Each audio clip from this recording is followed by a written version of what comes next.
Siglo XVIII. Bajo la influencia de los filósofos, el mundo empieza a despertar. Par 10, si es mucho más temprano de lo que creí. Realeza, religión, jerarquía, tradición, bases de la sociedad. Todo va siendo puesto en tela de juicio. Nada se acepta ya si no está fundado en la razón.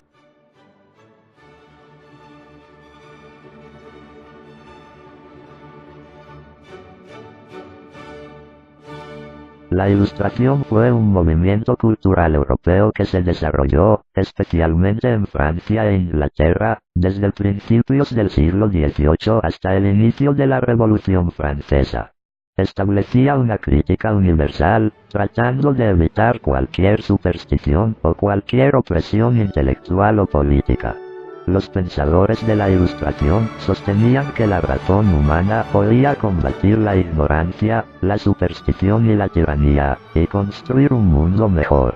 El concepto ilustrado de razón era analítico, es decir, proviene de la experiencia, y autónomo, es decir, su ejercicio busca la independencia del individuo. La Ilustración tuvo una gran influencia en aspectos económicos, políticos y sociales de la época, logrando insertar en estos campos el análisis racional. El progreso se basa en la actividad racional, por eso la Ilustración se manifiesta defensora de la divulgación de la cultura y de la formación intelectual del pueblo. Para Kant, la Ilustración consiste en la salida de una autoculpable minoría de edad. Esta minoría de edad es la incapacidad de servirse por el propio entendimiento. La Ilustración se caracteriza por la conciencia de que la razón y la ciencia iluminan al hombre sacándolo de las tinieblas. Por esto se conoce al siglo XVIII como el siglo de las luces. El siglo de las luces es un siglo de revoluciones. Revolución demográfica.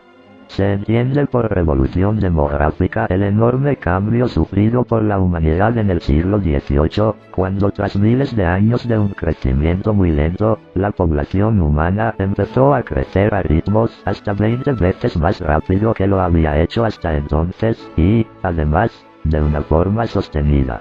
Los progresos en el conocimiento científico, la agricultura, la industria y la medicina, entre otros factores, hicieron posible ese crecimiento.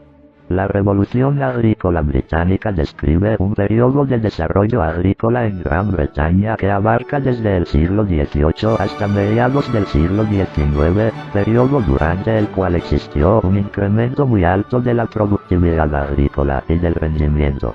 Se produjo gracias a la aparición de nuevas herramientas de cultivo, la primera maquinaria y la privatización de los terrenos comunales. La revolución industrial fue un proceso que se inició en Inglaterra a finales del siglo XVIII y consistió en la incorporación de máquinas a la producción de bienes. Este proceso cambió el estilo de vida de todas las sociedades en las que fue apareciendo.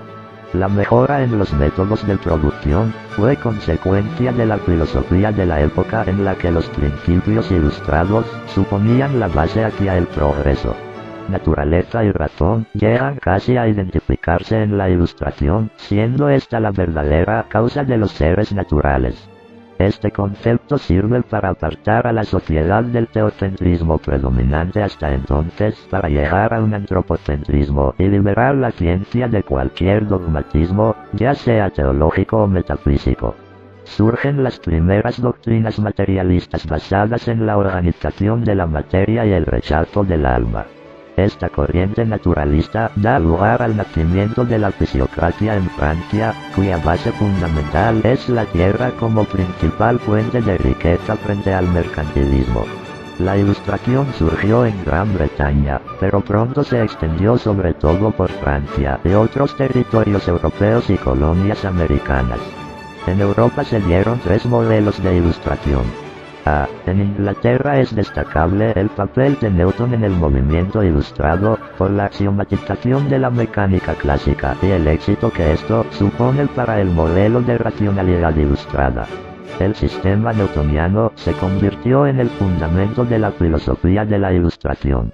El gran éxito del sistema newtoniano a la hora de explicar los procesos físicos relacionados con el movimiento de los cuerpos y del sistema solar, explica el vigor de la filosofía natural propuesta por Newton. La representación mecanicista de la naturaleza se convirtió así en la filosofía natural dominante en la cultura occidental desde mediados del siglo XVIII hasta bien entrada la segunda mitad del siglo XIX. Lo que en Newton eran meros postulados en Kant adquirió el rango de absoluto.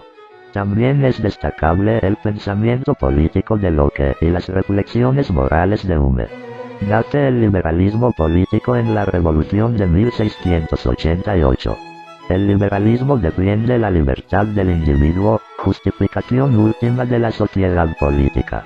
Esta libertad individual no puede depender de la decisión exclusiva del rey, que deberá garantizar la libertad del pueblo y la división de los poderes. No se deciden ya las grandes cuestiones políticas en los salones de los palacios o en las cámaras reales, sino que se debaten en los parlamentos. Y quienes se sientan en ellos deben su poder a una decisión libre de los votantes.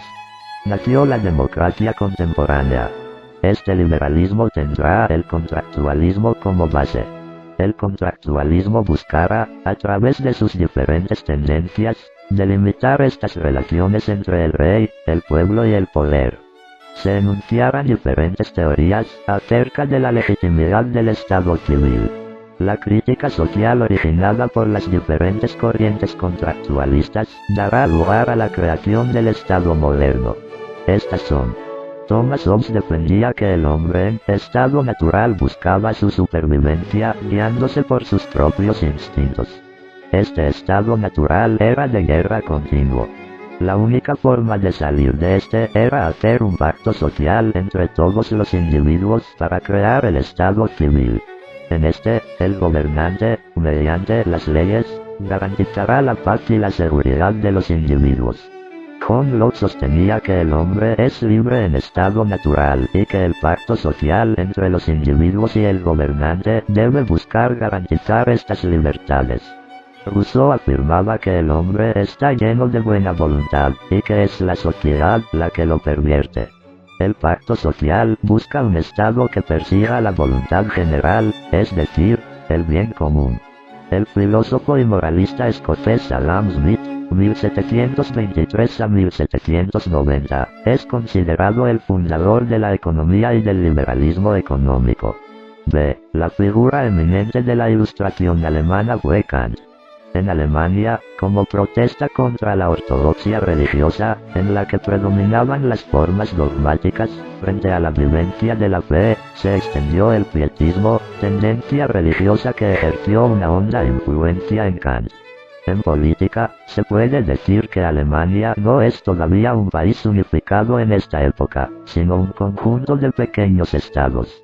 De todos ellos, durante este siglo, va a tomar gran importancia el reino de Prusia, que adaptará el sistema político del despotismo ilustrado.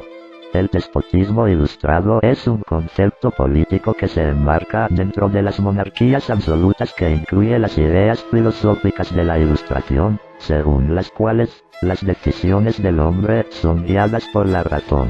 Los monarcas de esta doctrina contribuyeron al enriquecimiento de la cultura de sus países. Una de las aportaciones más importantes de la Ilustración francesa fue la enciclopedia de Denis Diderot y Jean Le Rond d'Alembert, que pretendía recoger el pensamiento ilustrado. Querían educar a la sociedad, porque una sociedad culta que piensa por sí misma era la mejor manera de asegurar el fin del antiguo régimen. Así, la razón va inflando las corrientes revolucionarias. La Revolución Francesa asume poco a poco las ideas ilustradas con el fin de obtener un nuevo orden político que se base en el principio fundamental de la razón.